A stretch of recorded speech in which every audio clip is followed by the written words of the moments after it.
कम हाँ जी यूट्यूब वाले भराओ क्या हाल चाल है। उम्मीद है सारे भरा ठीक हो। सना सने भरावां ने शौक भी अच्छा जा रहा उसी। मैं गुलाम मुस्तफा तुसी देखने लगे हो पहुँच पिजन चैनल। माशाल्लाह पीस चेक करो सारे ठीक है। ज़रा फिरने टुरने पे मैं ज़रा दाने सामने सड़ना पे भी है। बच्चे ने ज़्यादा टोटल 11 पीस ने सही है। तो जनाब अल्लाह भला करे तुहाडा 9 बच्चे ने ते 2 वड्डियां मादियां ने सही है। मादियां भी तुहानू चेक कराने जनाब। ये 2 मादियां ने काली एक है काली एक है काली सही है। यह नीली है यह काली है सही है। बाकी जनाब टोटल 11 पीस ने टोटल 11 पीस 9 बच्चे 2 वड्डियां मादियां सही है। माशाल्लाह बच्चे चेक करो जनाब। है कसूरी बच्चा है सही है लाल अख विच सही है। यह टैडी बच्चा है जनाब।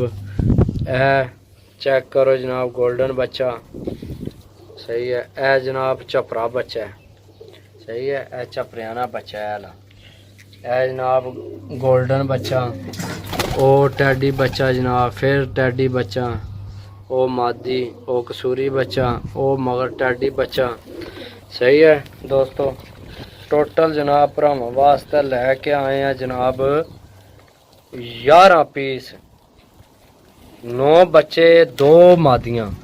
जिस भरा लैने होवन जनाब वही रबता करे। चस्का पार्टी दा मेहरबानी करे जनाब। दूर ही रवो बहुत जनाब सिर दुखना रहना मेरा।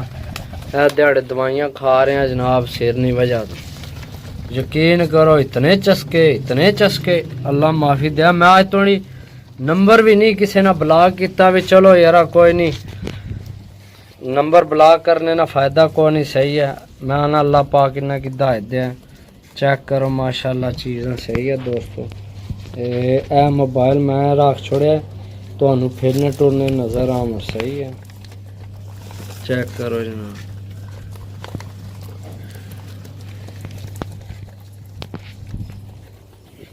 जिन्ना भरावां चैनल सबसक्राइब नहीं किया सबसक्राइब कराया करो सही है। असानी वीडियो जड़ी लगे तो तुसी देख सको सही है। तो जनाब लोकेशन ज़िला गुजरात तहसील सराय आलमगीर पिंड ग्रां साडा भुआंज कारगो इंशाअल्लाह अल्लाह ने हुक्म नाल पाकिस्तान। जिथे किसी भरा आखे जनाब उत्थे मिलसन। बाकी मिलसा अगली वीडियो तब तक इजाज़त दो।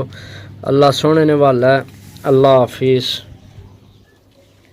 चेक कर लो एक दफ़ा फिर जनाब 11 पीस।